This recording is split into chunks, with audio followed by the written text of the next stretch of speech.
Go. Hello, everybody. How you doing today? It's a new day. It's a fresh day. Hope you're up, shaking and baking. I'm excited today. These guests have been chasing this man for God knows how long. Give me all.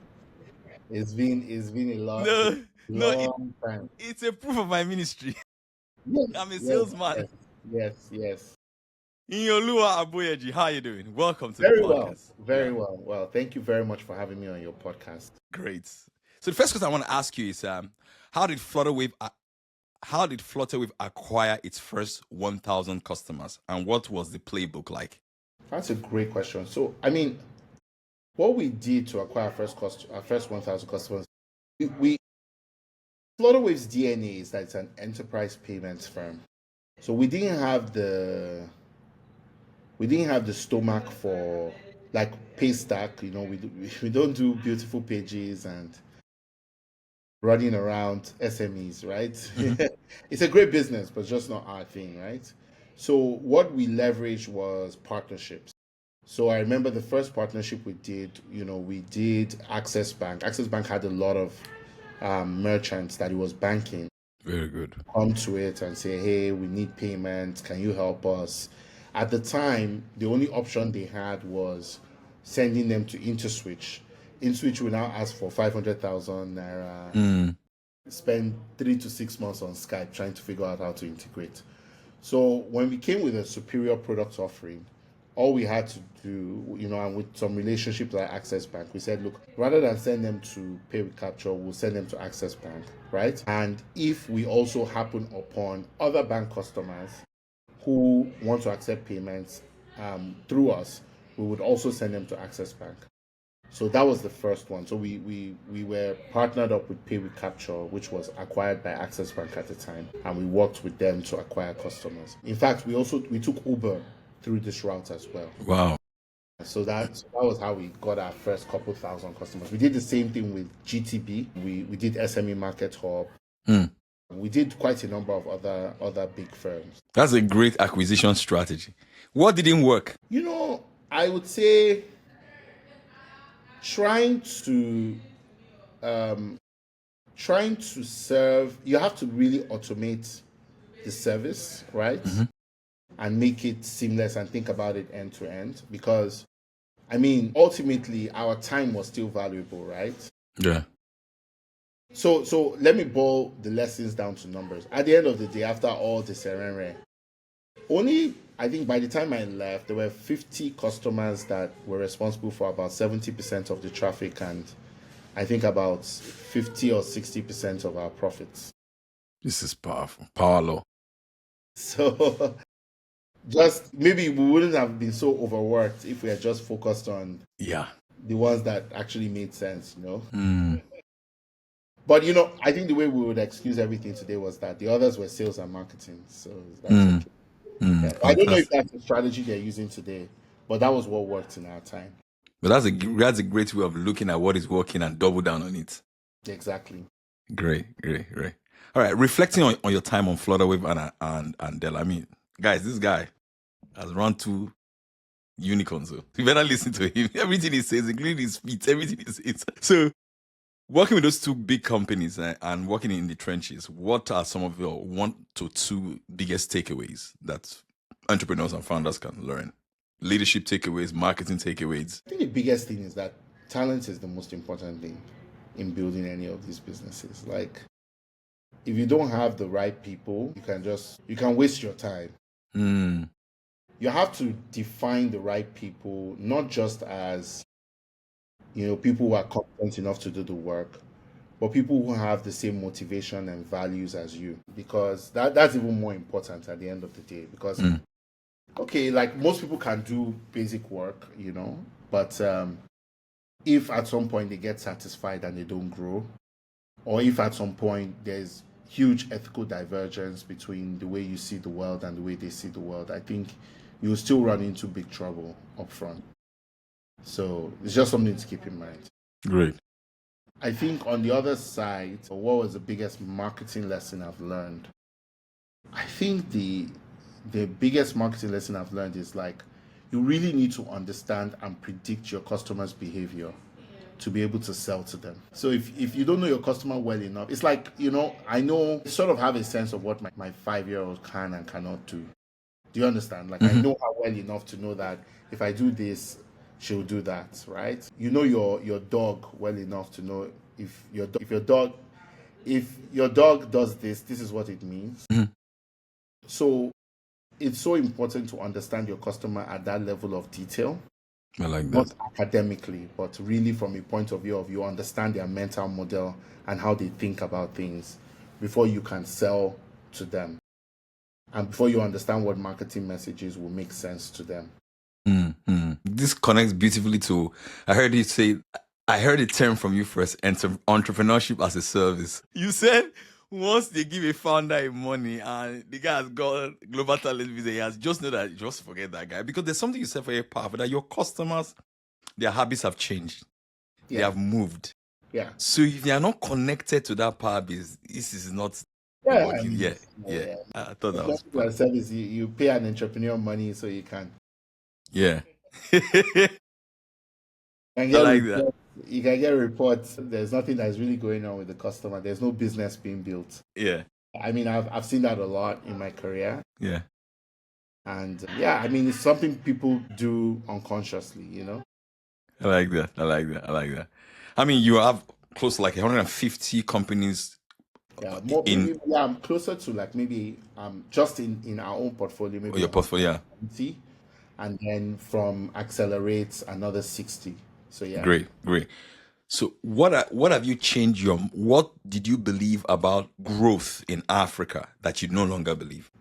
I used to think that growth in Africa was a function of what people consumed, and now I am more a believer in the fact that growth is now a function of what people get paid for producing. So when you think about where the majority of our wealth comes from, the last 60 plus years of our country's history, it's oil.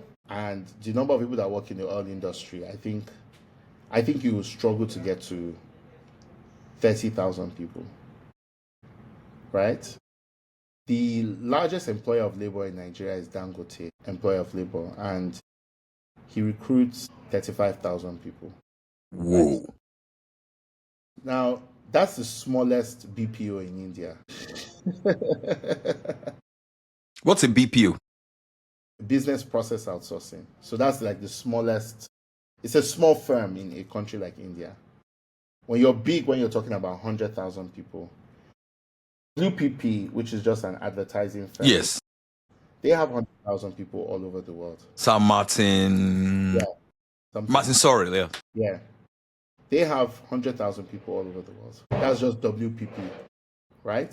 So I'm now of the opinion that no, it's not about how big. 200 million people. How many are working?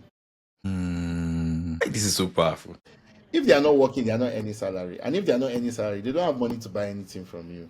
Come on now. There's something you said. You said that Nigeria and Bangladesh has the lowest labor pay, something like that. Yeah. That one of the things that can help us grow is when we begin to export labor. I thought that was. Can you expand that a bit? Yeah. So I think the biggest play for Nigeria, we have to be so one of the things I find funny about the way we think about our country is that because of so much of our country is abstracted from the reality of how value gets to government and streams down to us.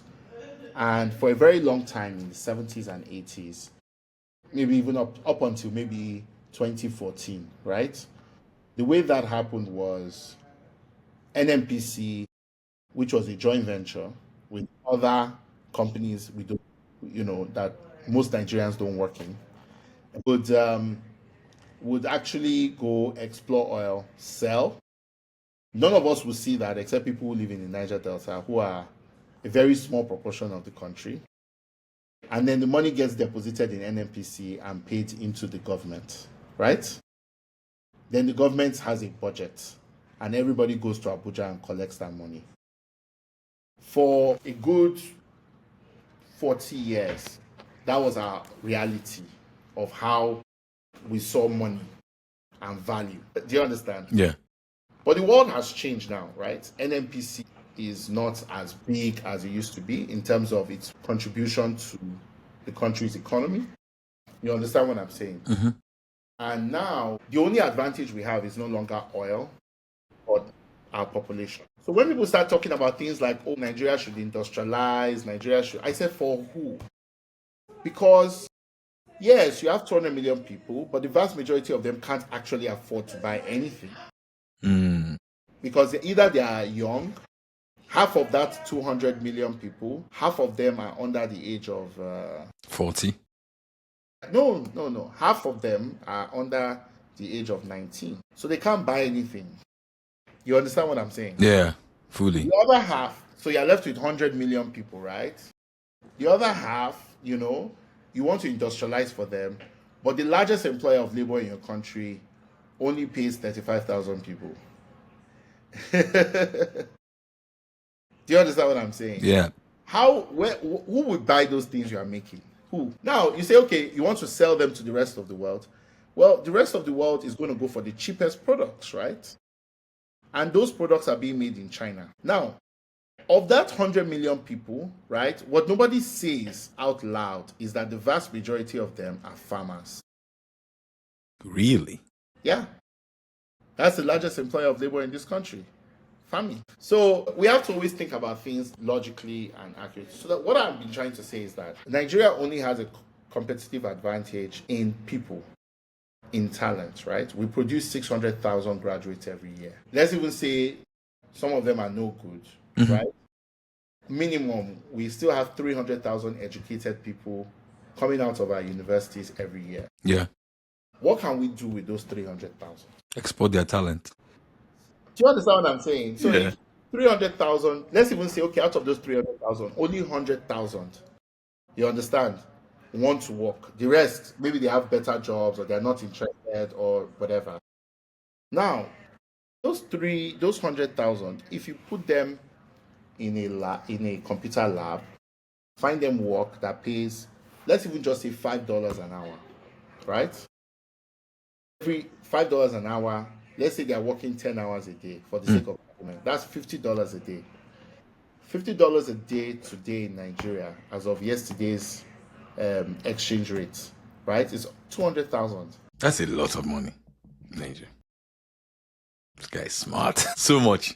So that's your only competitive advantage. And it's good to just accept it. I know people want to be more ambitious. I want Dangote. I want this. I want that. Fine. I get it.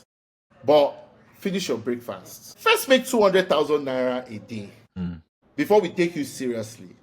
Do you understand what I'm saying? This is powerful. That's all I've been saying. Like, just make 200,000 naira a day. If you make 200,000 naira a day, that's a very good, it's not a bad outcome. At all. Wow.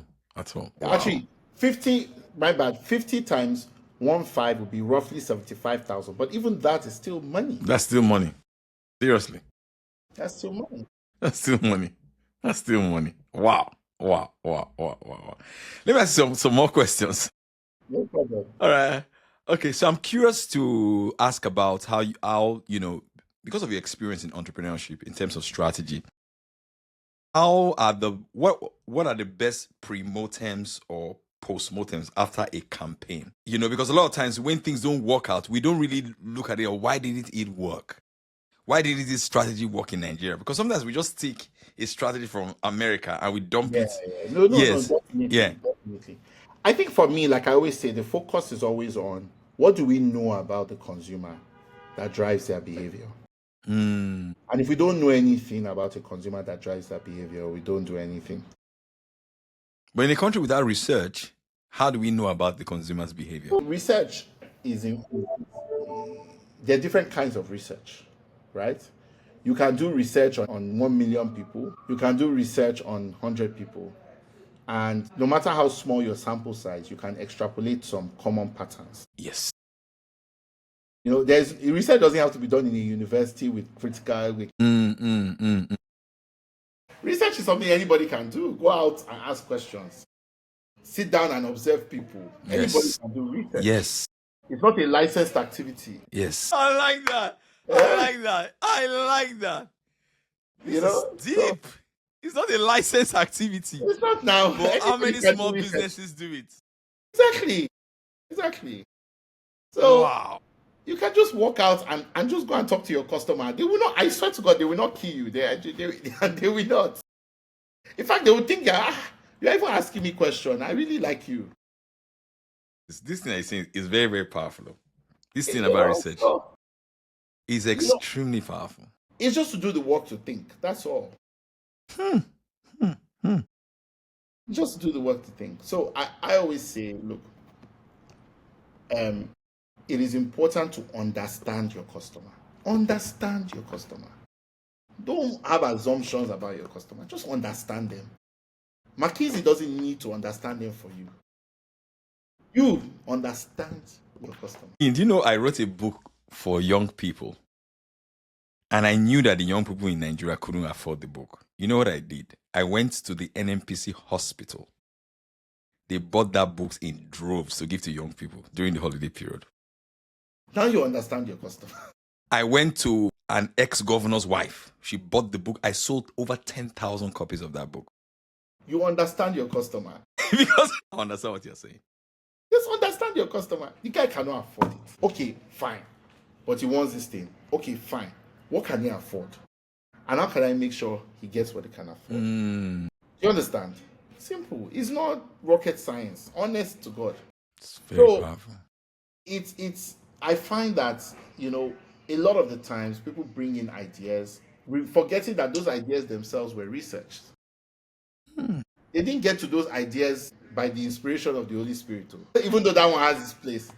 But I'm just saying that they did not pick it from the streets. They too did research and said this is what works in our, and there's nothing that says you cannot tinker with it if it doesn't work in your environment. I thought that was powerful. Do you also advise your portfolio companies to make small bets like that? Make small bets, and you never can tell which one can just turn things around for your business. Yeah, I mean, you have to make, I even call them experiments, right? You don't know, and that's the power of research, right? Yes. You understand? So you don't know when you understand your customer, there are many ways that your customer problems can be solved, right? Some ways are more effective than others. So you need to measure. You understand? You need to have a measure. You get to know, okay, this channel brought in this channel brought in this channel brought in this. But what I notice about Nigerians is that when they try 3 channels, one channel is working, they will continue to run the others instead of canceling the remainder and focus. I had an entrepreneur there, they came to meet me and said, I'm finding you so difficult to advertise. She sells skincare products. I said, okay, what have you tried? He said, I've tried this. Instagram is working, but I'm finding it difficult to get Facebook to work. I said, okay, Instagram is working by a magnitude of 10 times. Forget Facebook now. Focus on your Instagram. That's what you do, right? You double down on what works and you ignore what doesn't work. So powerful. Right? Now, if things shift, you will see it in the trend line. Or if you understand your customer, that's the other thing. Don't accept experiments as magic. Understand what the reasoning behind them is. Why are people buying from you on Instagram? Okay, it's mostly women. They can see the product. They can understand other people's interest in the product, which drives purchase. Understand what I'm saying? So powerful. And, they're in buy mode when they're on Instagram. That's their shopping mall. So you understand the factors. If that changes and now they're on TikTok, you understand? You do an experiment before everybody else gets there, and you start to sell on TikTok. And if it's picking up, you double down. That's right. So powerful. So powerful. I think it was Charlie Munger that said that if you notice that the odds are in your favor, bet heavily. Exactly. All right. Yeah. So one other question. I'm really enjoying this this conversation. You said for a business to grow in Africa, what are the top 5 metrics you think they should look at every single day? Like they should get obsessed with those metrics every day? So, I mean, for me, I would say, while it depends on your business, there's probably a funnel of sorts. So, I think for me, what I always ask is, okay, one, what does revenue today look, if you, and that's if you sell every day, right? So that's another thing, some of these things, they don't matter if you don't sell. They are leading indicators, they're lagging indicators. Yeah. I always say, how many people have indicated interest in whatever product it is you're selling, Very good. and how can you capture that interest, right? What is the conversion rate of people who go from interest in your product, right, to purchasing decision, right? Then, after they have made a purchase, right, what is it costing you, right, to serve that customer, in terms of give the customer that product? Do you understand what I'm saying? What is it costing you to do that? And how does it change when you do certain things? For example, if the customer is in Abuja and it's a physical product, it will be a different cost from if the customer is in Lagos. So how does that cost to serve change, right? Then you need to understand, what are your own operational costs of delivering that product? Your own salary, then what is all that, right? And then ultimately, how much, after you have paid all your expenses, how much cash do you have left? It's not your profit, so that's free cash flow. Now, how do you take that cash and reinvest it, right, in bringing more people to the top of the funnel? Very good.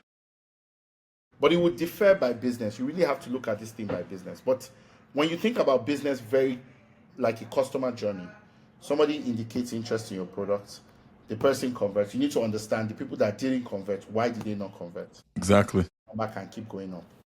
People that converted, okay, what did it cost you to serve them? Is it 90% of the product cost? It means your prices are not high enough, right? Or it means your costs are too high. One of the two. Yeah. Or both. Yeah.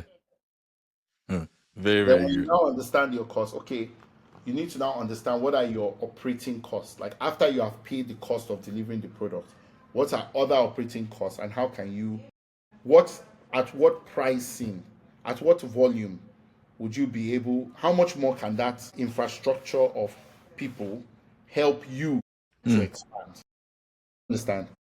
How are you expanding that, and what proportion of your cost is it? It should be going down. It should be going down every time. Fantastic. And then finally, when you have free cash flow, where do you invest that additional cash? And not clothes and shoes. You need to find a way to invest in it, so that it either, where do you need to invest to reduce your costs or increase your revenue? Fantastic. It's so good. When you were in Waterloo, your friendship with Pierre, you got exposed to tech, and Jeremy Johnson told you something very powerful. He's the co-founder of Andela. It told you that Africans may go through the skill route instead of the credential route, and that sparked an Andela for you. Why is it important for entrepreneurs to expose themselves in terms of travel, new experiences? Because you are a product of your exposure and triggered your hunger. Yeah. It's really important, and I would say, travel is not the only way, so that people don't feel left out. Travel is not the only way. Sometimes reading actually does more. I mean, I'll tell you, I maybe learn more about entrepreneurship by reading than by travel. But it's helpful for you to also, when you have the opportunity, go and see what, this thing really is. And it's so important because you are the sum of the experiences you have, or you share, or are shared with you. Powerful. Right? If you can't be what you can't see. So I remember one of my very formative experiences when I was at Waterloo. I mean, I was an entrepreneur already, but I just thought it was play acting. One day, I remember we used to have this joke. We used to work 5 to 9, so 5 a.m. to 9 p.m. But that was only because those were the hours the bus ran. Do you understand what I'm saying? So the bus that we could take with our bus card only started at 5 and ended at 9. So if we didn't finish our work by 9, that means we're sleeping in the office or we have to walk home. And Canada is very, very cold. So you don't want to walk home. So that means you're basically sleeping in the office. So what happened for me was one day I came at 5 a.m. They barricaded our office, right? I now went to Tim Hortons, just right next door. Yeah. Just get some coffee and wait until the office was open. So people now started coming in. My colleagues and everybody started coming, obviously because the office was barricaded. So one of them sat down by me. I said, Gareth, what's up now? What's going on? He said, haven't I read the papers this morning? I said, no, I've not read it. Waiting concern paper. He then said, that one of the startup that sits right next to me got bought by Google. And they announced it this morning. So they barricaded that office because they didn't want anybody who had found out by then to contaminate Google's environment with anything because they were going to move to Google's office. So it was like a security. And they bought their startup for $40 million. My brother, what is their startup doing? You know all these lockers, this Amazon smart lockers. That's what their startup was doing. So when I saw that, I was like, this thing must be possible now. Shebi, the guy beside me, he doesn't have two heads. We used to go and drink noodles together. We used to go and drink pho. You understand what I'm saying? He doesn't have two heads. I know the guy now. Okay. So when that kind of thing happens to you, right? You're like, okay, look, there's a way. Yes. There's no doubt that there is a way. Yes. Way again. Now just for me to find way. And that's a very different experience from reading it in a book. Yeah.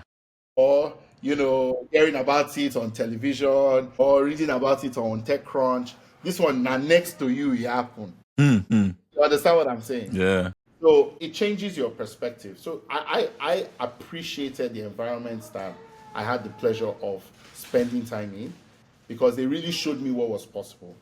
Very good. And those thoughts encouraged me when I came back home and things got hard because I knew that, okay, even if things are so hard, at some point, if we can get past this stage, it is possible. Yeah. Yeah. Oh, it's so powerful. I mean, you spoke about the fact that so that we don't leave people out, that you don't need to travel to be exposed. Some of it was from books. What are some of your favorite entrepreneurship books coming up, and what are your favorite entrepreneurship books now at this stage of your life? So I read, when I was coming up, one of the most important books I read was a book called Founders at Work by Jessica Simpson. So it's like a compilation of different stories of different founders. I really liked it. I read, I think there's a lot of books like 0 to 1 that are very helpful for helping you understand the technology landscape and what is important about it. Today I love reading biographies. I read biographies any day. I read JP Morgan's biography. I'm leafing through. I'm supposed to read John D. Rockefeller's biography. The biography I'm reading now is this Belewura. Okay, I don't know.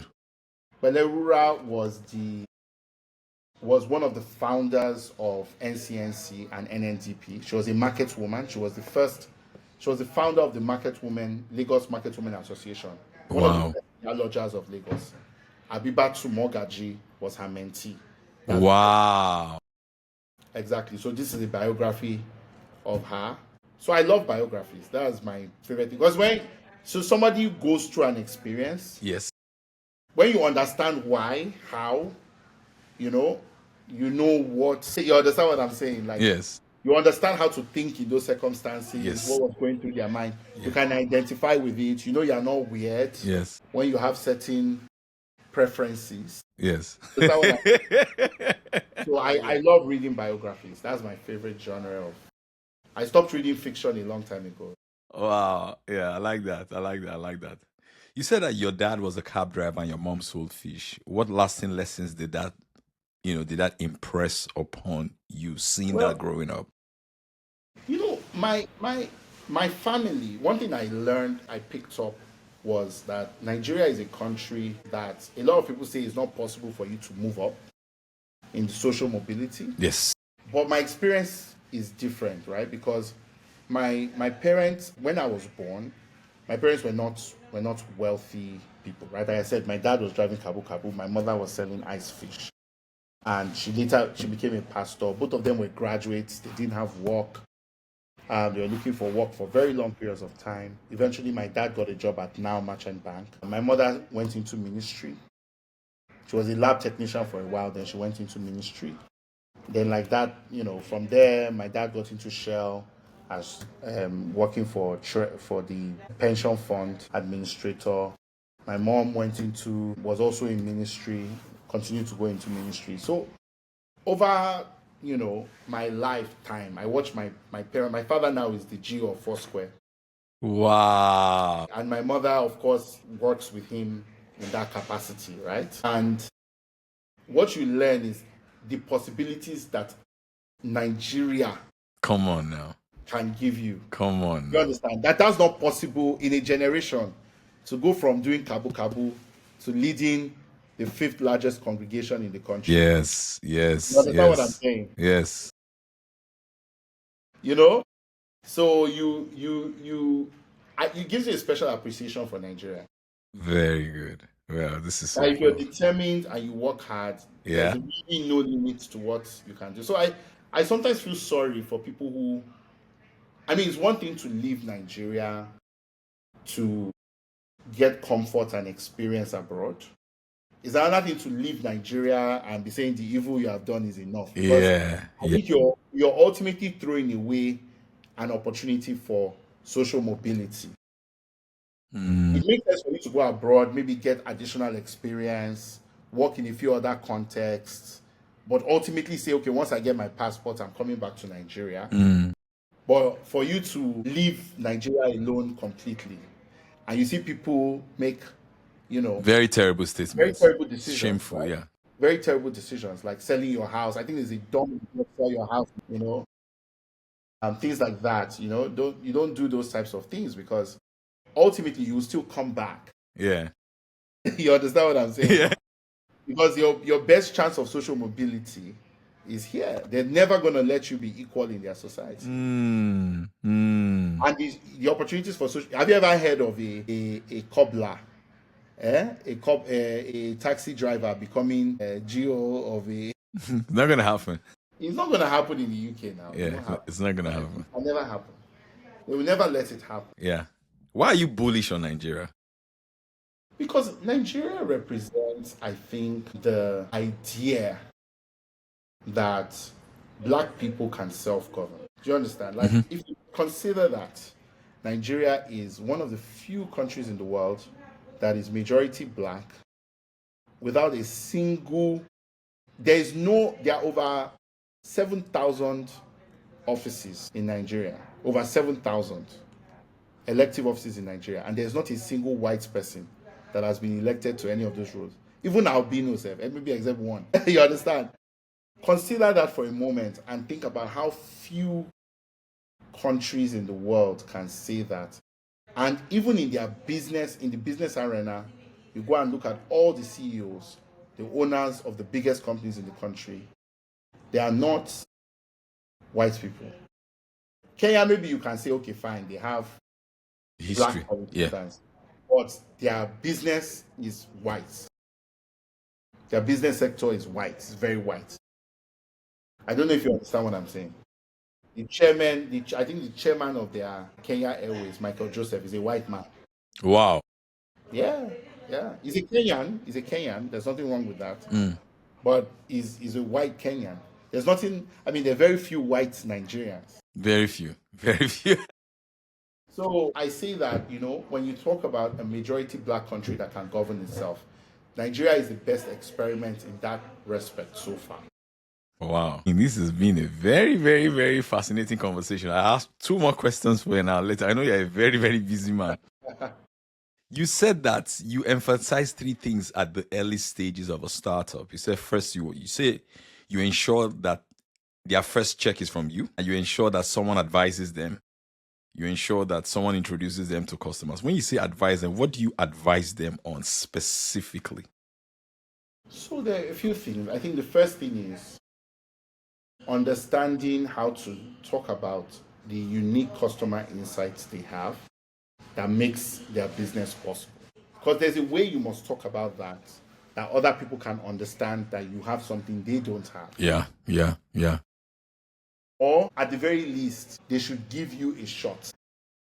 Because it's not a problem that they are looking to solve. You understand? So you need somebody who can advise you on how to talk about that. You need somebody that can advise you on the right kind of capabilities you need on your team, right? A lot of people like to think of co-founding as me and my friends. Yeah, sure, maybe it can work. But most times you just need to find the best talent that has the capabilities you are looking for. Otherwise, you're just joking. Yeah. Sorry to interrupt this line of thought. I just want to add this now. If you're advising them, what's the first role you think they should hire first? And at what stage? Sales, marketing, EA? It depends on the person who is building, who is the founder or the person who started. You understand? You hire for what you don't have. Come on now. You understand what I'm saying? You hire for what you don't have. So if you were starting a company, I wouldn't go and tell you to go and hire a marketing person. That would be foolishness. Do you understand? The role is already is higher. There's no vacancy there. I don't know if you understand what I'm saying. Fully, I get it. So for some people it might be finance. For some people it might be, business development. Maybe they're shy. They don't know how to talk to people. Yeah. For some people it might be just operations. Somebody who can actually just keep tracks on a train. Yeah. For some people it might be design. Somebody that can just think through and talk to customers and make sure that the solution is designed. So you usually need these types of people on your team to deliver. So you have to think through the capabilities you need on your team. Wow. My brother, this has been You need advice on how to find your customer. Very how to good. access your customer at scale. Yes, you have unique customer insights about Malam. But you cannot be going to Malam one after the other. Do you understand? So are you close to the head of all the Malams in Yaba? Do you understand what I'm saying? So you need somebody that can advise you, oh, my friend is the, Shehu of this neighborhood. Okay, go and meet him. You understand what I'm saying? Yes. Then you need advice on products. What is the product that actually gets their problem solved? Sometimes startups will build a tool that increases the problem the person has. It's like the people that build financial inclusion apps. Before, the guy was just, he has a card that his workplace gave him. He has cash. Now you've increased his problem. He has to now go and get a smartphone of 19,000 and his salary is 30,000. How will he do it?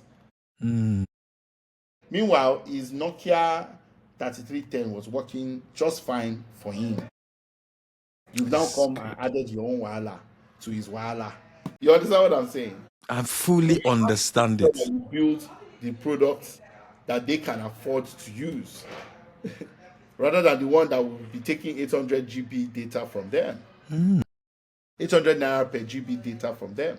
They don't have that kind of money. Then, after that, you now need to figure out, actually, is this a product I can deliver for less, significantly less than I can sell it for? Do you understand what I'm saying?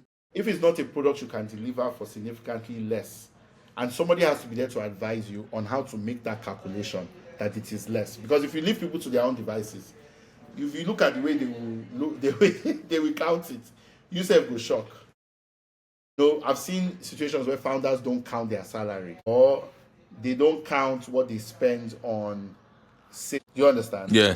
They say, oh, it's revenue and my profit is after I pay for the office rent. Everything else is profit. And salaries. Everything else is profit. But you're just kidding yourself. Because you yourself, you're a cost to the business. Yes. You understand what I'm saying? So that's how people run into trouble, when they don't have the right advice on financials. Hey, this has been a fascinating conversation. So I'm happy that I waited this long for it. No problem. Anytime. I hope Anytime you at all. enjoyed yourself. I'll stop the recording. I'll say one or two things with you before I close. So guys, click on the subscribe button on YouTube. I couldn't even say the subscribe because I was so engrossed in the conversations. If you're listening on Spotify, click on the subscribe button. Apple, click on the plus sign. Write a comment. Send me a DM of how much you enjoyed this episode.